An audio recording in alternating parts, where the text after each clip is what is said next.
The man is Glenn Steckling. The book he's written is Alien Bases on the Moon. That's the name of the book. Glenn Steckling has assumed the responsibilities of his family work in the field of UFO and ET research since his father, Mr. Fred Steckling, passed away in 1991. This knowledge represents years of personal experience and collective data. Now armed with first-hand sightings, that's quite a line, he continues to present the materials discovered and bequeathed his family spanning over 60 years. Mr. Steckling's latest revision to his father's book, Alien Bases on the Moon Now, Alien Bases on the Moon 2, contains a combination of over 100 of our NASA photographs challenging the continued myth behind the, in quotes, dead moon and inhospitable planet theories, and exposes the increasing possibility of extraterrestrial activity there. Now, I'm going to say, just before I bring up the pot and bring on Glenn, that I'm a veteran of many years on Coast now, many visits with Richard Hoagland, and with others, I might add. Some very good minds, frankly, who absolutely believe that there has been and is now something on our moon. I have interviewed men who have walked on the moon. And strangely, one of them said to me that in some strange way, he didn't really remember the time that he was on the moon. I said, what was it like, Doctor? And he said, well, it's odd, Art. You'd think I would remember every last little tiny detail, but I didn't. And I always found that comment, it just rocked me back.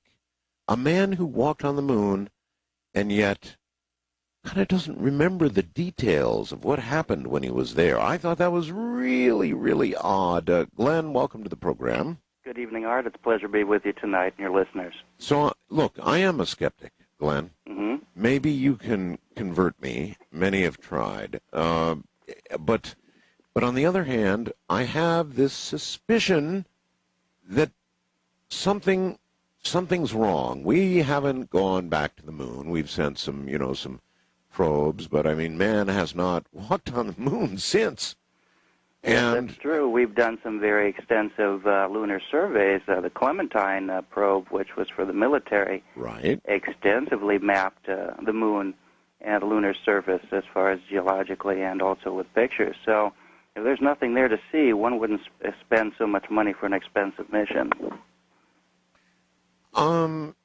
Well, ostensibly they claim they're looking for water, I suppose, or looking for certain minerals or something or another. But let's cut to the chase here. Wouldn't alien bases on the moon be simply impossible to hide, or would it?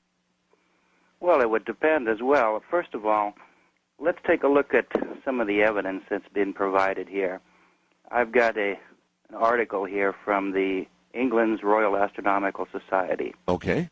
And over a period of time, 40 members with their telescopes were looking at various geometrically shaped light patterns, confirmed sightings, 50-mile-long opaque objects, great white domes, long bridge-like structures, and in 1958, the Russian scientists saw as well huge oval glowing objects that were unexplained. And this is just one of tens of thousands of reports. I have another document here in front of me that came from NASA, in fact. It's the chronological listings of lunar events. This was put out in 1966 at Goddard Space Flight Center. Yes. And it lists, going back as far as 1870, lunar volcanoes, purple haze, part of the Plato crater Plato glowing with light, small red glowing objects moving around the moon, luminescent areas around the crater Tycho, and it goes on for pages and pages and pages. So there clearly is some type of activity going on up there, and we talk about water on the moon. Already here in 1971, the news release that moon water was detected. And there seems to be a familiar reoccurring theme that information comes out, it kind of fades away for 20, 30 years, and then the same information comes out as well. The same as regarding Mars. I have these articles as well. What about our own space program, Glenn? We sent men to the moon and men to the moon. Now, walk me through it a little bit. How do human beings go to the moon, some of them remaining in orbit, circling the moon really closely, with a view like nobody's ever had? I mean, just a really good view. And then we had people walking on the moon itself. Now, granted, they might have only seen a tiny slice of what's up there, but surely, with the massive size of the things that you're talking about and others have talked about, they had to have seen them. Well, let's look at some of the quotes.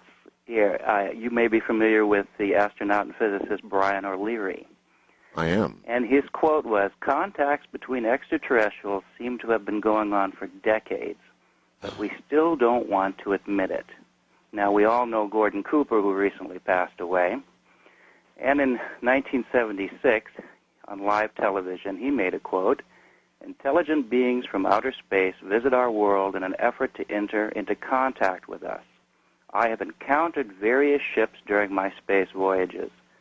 NASA and the American government know this and possess a great deal of evidence. Nevertheless, they remain silent in order to not alarm the people." Now, there's another gentleman here by the name of Maurice Chatelain. He holds 11 patents for the telecommunications of the development for the Apollo system. Now, this man who sits in Mission Control Center has written a book, Our Ancestors Came from Outer Space. And he categorically lists that it seems that all Apollo and Gemini flights were followed both at a distance and sometimes also quite closely by space vehicles of extraterrestrial origin, flying saucers or UFOs. This is a direct quote from his book. So some have talked, some have not. There's a great deal of pressure, and there's a great deal of oversight in this particular subject, and absolutely when it has to do with our ranking officials and officers that are going into space. And we all know that there are certain papers one has to sign. So okay, but you know, a lot of these were generic comments, startling as they were. They were generic comments, and they weren't, hey, I was on the moon, and I'm going to break my silence, and I'm going to tell you exactly what I saw. It wasn't that. It was sort of a general belief in extraterrestrial life. Now, do you expect that before they die, one of our astronauts may do something like that? It may happen. You know, everybody has families and children and grandchildren. Yes. And they have to weigh the consequences and the potential problems that may occur by divulging such type of information. Also, you find that the general public is often not very sympathetic or very supportive, and so you risk being ostracized both from your professional peers. There is that. And also from the general public as well, because there's such an incredible ridicule factor that has been attached over the last several years. I know, but even Neil Armstrong has made several kind of cryptic, wondrous remarks over the years. He doesn't talk very often, but when he does, he really makes some odd comments. Yes, that's true.